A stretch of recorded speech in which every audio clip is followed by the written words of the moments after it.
Chronology समझिए। किस व्यक्ति ने कहा था ये शब्द? क्रोनोलॉजी समझिए। हमारे देश के गृह मंत्री ने कहा था अभी क्रोनोलॉजी समझिए। तो मैं आपको कहना चाहता हूँ अभी क्रोनोलॉजी समझिए। स्वामीनाथन आयोग ने 2006 में अपनी रिपोर्ट पेश की।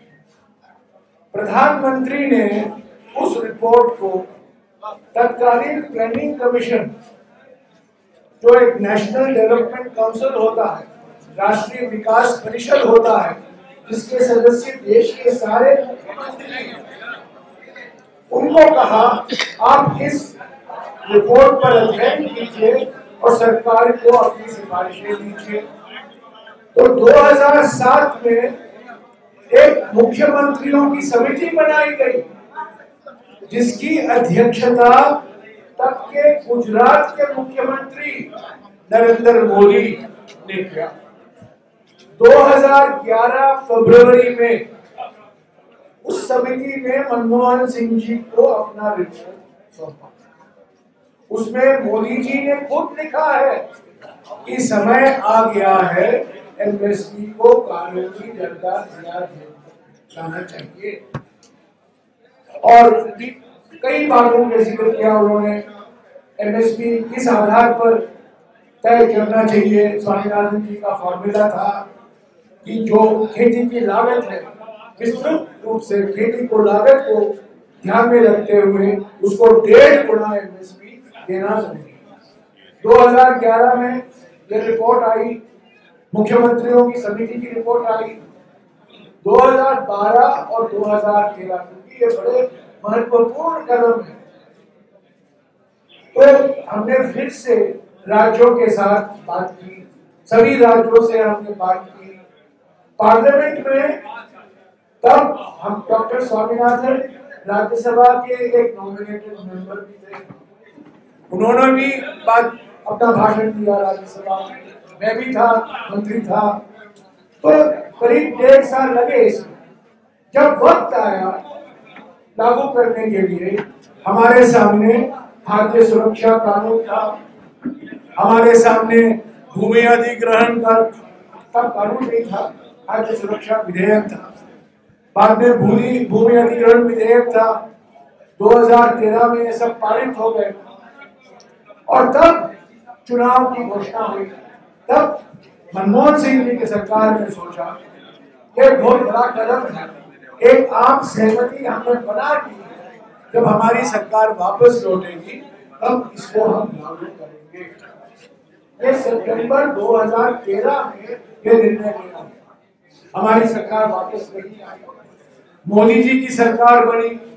वही नरेंद्र मोदी जिन्होंने मुख्यमंत्रियों की समिति की अध्यक्षता की, और वही समिति जिसने स्वामीनाथन आयोग की सिफारिशों का समर्थन दिया। 2014 से इस पर मोदी जी ने कुछ कार्रवाई नहीं की।